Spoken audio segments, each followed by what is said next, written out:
selamat siang. Jumpa lagi dengan Mbak Melati dari Jawa Timur. Semoga sahabat Melati semua sehat selalu, bahagia, jaga prokesnya, jaga kesehatannya, jaga happy-nya biar sehat selalu. Saya keluar pakai kebaya lagi karena pakai kebaya, so saya video. Saya keluar rumah, so saya pakai masker. Tadi karena hari Kamis, so saya pakai warna yang kebiru-biruan. Terus itu keluar karena hari Kamis, di Primbon tadi saya baca celup-celup ambil sedikit air dan celupkan jari, terus oleskan ke alis 1 atau 2 3 kali gitu. Oke. Ternyata tadi belum sangka heme mana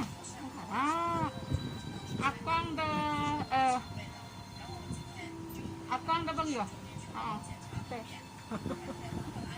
Akang dah bang yo. Saya hari ini mau beli beras. Tadi saya udah ambil ya. Oh, sudah ambil. Rusuh ya. Sama saya mau beli minyak. Kata siapa minyak habis ah? Itu orang-orang katron itu yang bilang minyak habis.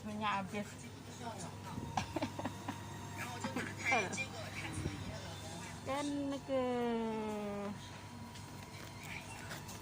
mau beli kacang.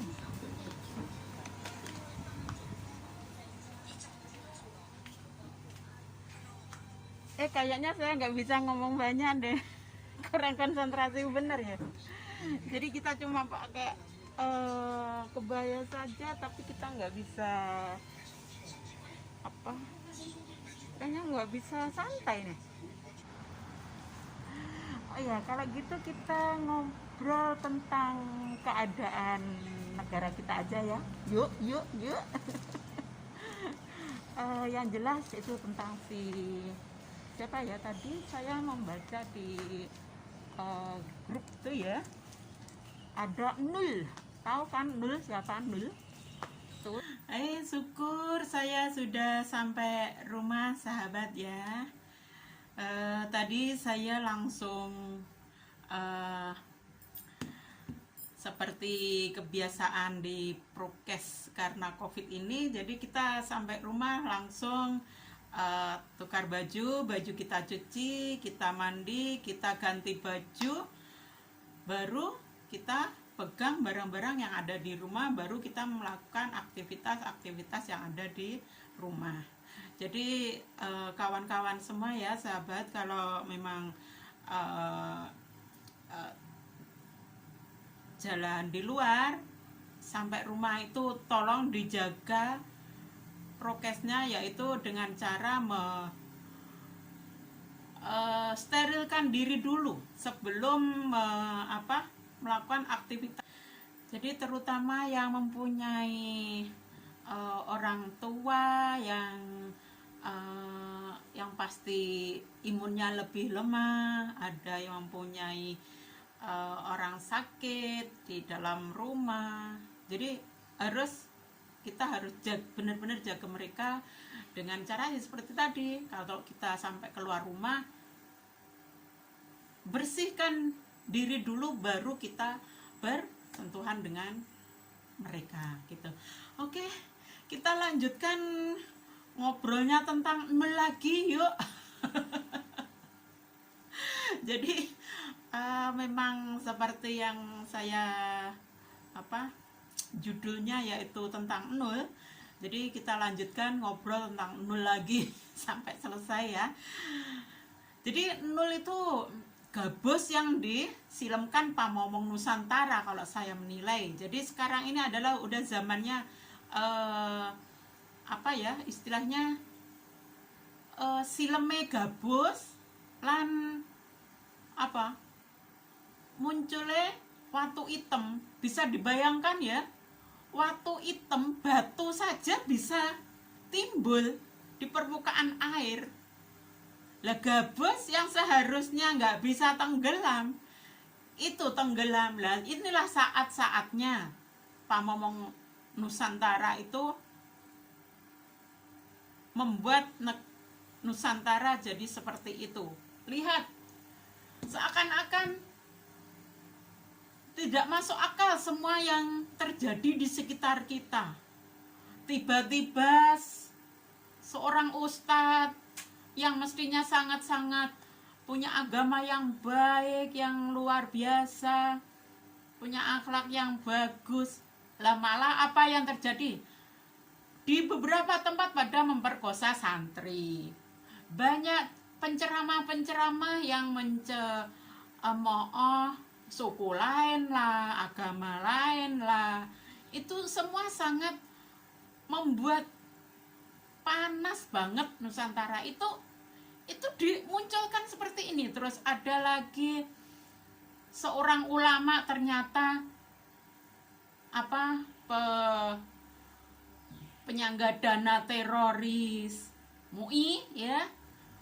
Banyak ada yang berani menendang sajen itu. Banyak lagi menghina wayang dan segala macam, semua bermunculan. Saya kemarin nulis sampai ada berapa puluh gitu.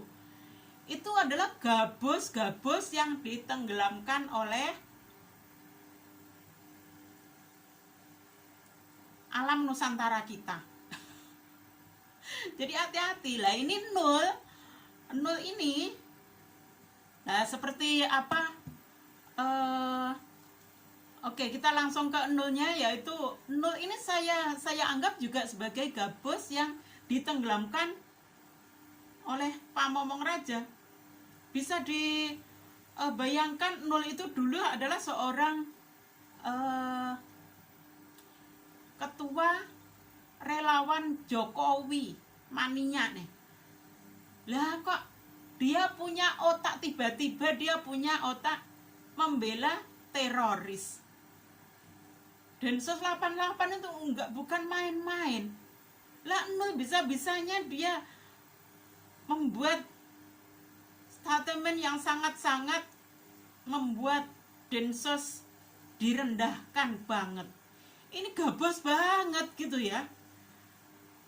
Sangat gak masuk akal. Nah, disinilah gabusnya si Nul itu. Jadi dia ditenggelamkan sekarang bersama yang lain-lain. Coba yang lain semua yang kurang ajar pada Nusantara, semua saya kira bisa tahu siapa saja yang kurang ajar pada negara, siapa saja yang kurang ajar pada Nusantara. Apa yang terjadi, semua sudah ada di depan mata. Semua ditimbulkan sama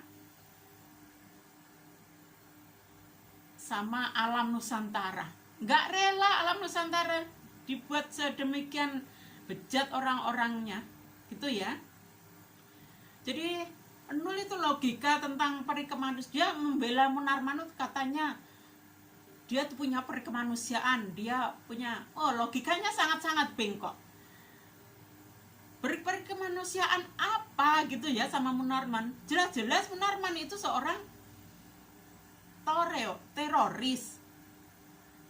Dia itu Munarman itu sangat-sangat bahaya sebagai terorisnya. Dia tuh bukan yang ada di lapangan yang garang-garang langsung melakukan eksekusi, menghajar atau yang melakukan bom bunuh diri atau apa, bukan.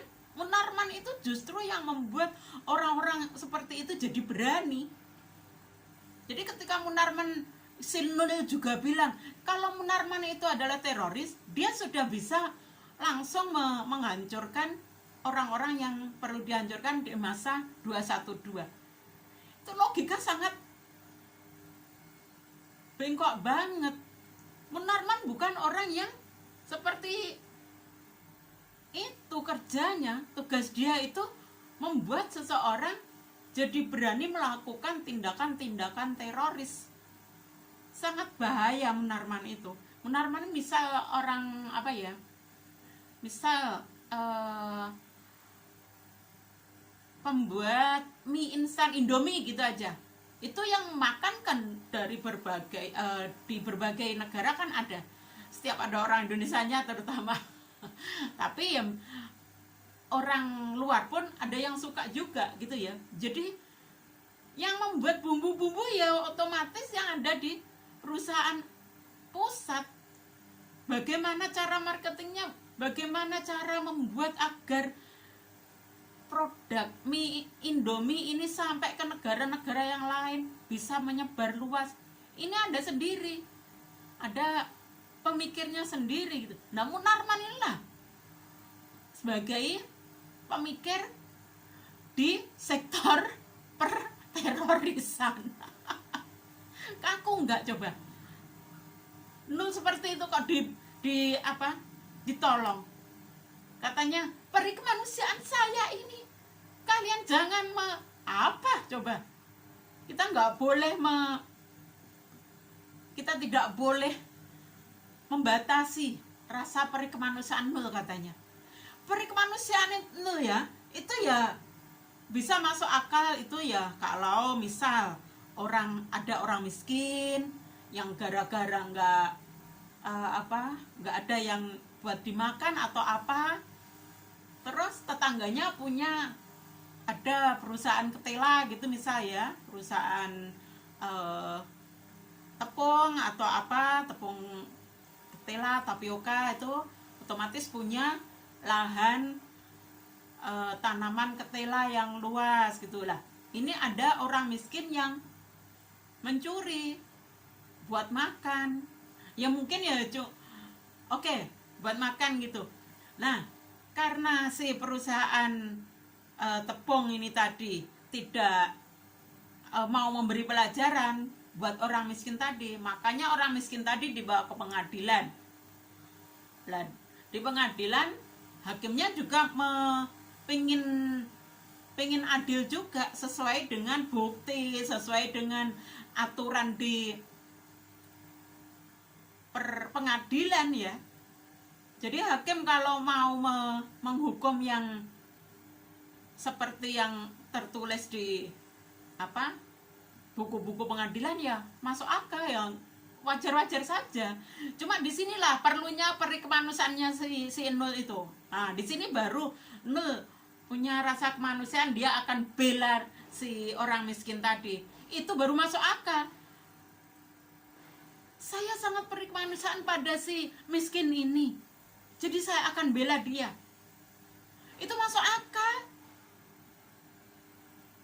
Sangat luar biasa baik itu namanya. Tapi kalau sampai merasa saya punya rasa peri kemanusiaan pada teroris ini kan lucu banget gitu ya. Nul itu, nah makanya apa? Gabus. Dan kita lanjut. Jadi karena Nul itu punya kelakuan seperti itu, ya otomatis anak buahnya dulu di grup relawan Jokowi Mania itu ya otomatis menjauhi dia dan menghujat dia. Saya saja yang nggak kenal apa itu Joman saja saya nggak ngerti. Cuma saya merasa saya perlu mendukung Pak Jokowi sampai masa jabatan berakhir. Jadi apapun, gimana agar negara ini tidak gaduh. Siapapun pembuat kegaduhan itu saya nggak suka. Saya berusaha untuk menentangnya gitu ya, pada kegaduhan yang jelas seperti sekarang ini yang selalu membuat kegaduhan siapa? Ya para kadrun-kadrun itu. Nah sekarang setelah si Nul dihujat oleh orang-orang pecinta negara, cinta NKRI, siapa yang nampani Nul sekarang? Ya jelas kadrun. Jadi kemarin tuh di grup WhatsApp itu ya, siapa yang bela? Ya orang-orang NGOM, PA 212 itu semua mendukung Nul. Katanya Nul itu orang baik, saya harus membela dia. Ya saya ya marah-marah tambah. Kalau memang Nul orang baik, kenapa NOGL kamu dulu kok enggak ikut sama Nul ketika Nul memilih Pak Jokowi? Kenapa kamu masih tetap memilih Pak Prabowo? Setelah Pak Prabowo kalah, kalian juga enggak bisa legowo. Itulah Nul sekarang dibela orang-orang yang berotak seperti itu. Orang-orang munafik seperti itu. Mengatakan Nul orang baik, tapi dia sendiri dulu tidak mau mengikuti Nul. Dia mau mengikuti Nul setelah Nulnya istilahnya memberontak pada negara. Setelah Nulnya menghina aparat negara. Itu otak apa coba? NOGL, PA 212, EPI, kadrun laknat itu coba. Itulah yang terjadi pada Nul. Hah? Enak ya? Gimana rasanya, geli enggak kira-kira disanjung marah kadrun? Ngeri banget, kadrun itu orangnya munafik banget. Gini ya, yang seperti EPI kadrun itu ya. Mereka itu setiap ngomongnya, ya itu NOGL itu ya, setiap ngomongnya itu kita harus amar ma'ruf nahi mungkar. Amar ma'ruf nahi mungkar batrokmu, saya bilang gitu. Kalian itu cuma nyamar ma'ruf nyambi mungkar. Jadi ketika mereka itu sweeping ke tempat-tempat itu udah semua udah bukan rahasia lagi itu ya. Sweeping di tempat-tempat warung-warung yang buka pada bulan Ramadan, mereka mengambil barang-barangnya. Sweeping ke tempat-tempat minuman keras, mereka ambil minuman keras untuk diminum sendiri. Kadrun itu sangat munafik. Mereka itu setiap hari tausiah dengan ayat-ayat, tapi tidak sesuai dengan kelakuannya. Ada yang kelakuannya sangat luar biasa baik, tapi ujung-ujungnya ngajak khilafah. Oh, pokoknya gak karu-karuan otak mereka itu, gabus sekali. Dan itu seperti apa yang didawuhkan Kanjeng Nabi Muhammad. Kelak di akhir zaman itu maksudnya akhir Islam mereka ya, akhir ajaran Kanjeng Nabi Muhammad itu, umatnya itu akan seperti buih di lautan. Gabus semua, kompong, kemampul semua. Tapi kalau gabusnya si jenis zaman ini ya, ini gabus justru ditenggelamkan, gitu ya. Jadi oke, 14 menit ditambah yang tadi kita di luar tadi, nanti udah 30 menit. Sudah demikian saja. Jadi intinya, segala sesuatu itu kalau mau melakukan segala sesuatu itu yang tulus, seperti Pak D. Jokowi itu Nul udah kelihatan banget dia itu enggak tulus, dia ada pamrih. Sampai dia karena membela Munarman itu ada kabar sriwing dia dapat 100 M juga, 10 M coba ya, enggak diterima sama relawan-relawan ke siapa calon presiden 2024 nih. Jadi itu ya, segala sesuatu harus yang tulus, jangan pamrih. Kalau pamrih mesti akan kelihatan di akhirnya. Ya, selamat mencintai negara kita dengan setulus-tulusnya. Jangan pamrih kalau sudah mencintai nanti terus mendapatkan jabatan. Bukan itu. Kita mencintai negara agar kita mendapatkan kebahagiaan, kedamaian, kemakmuran.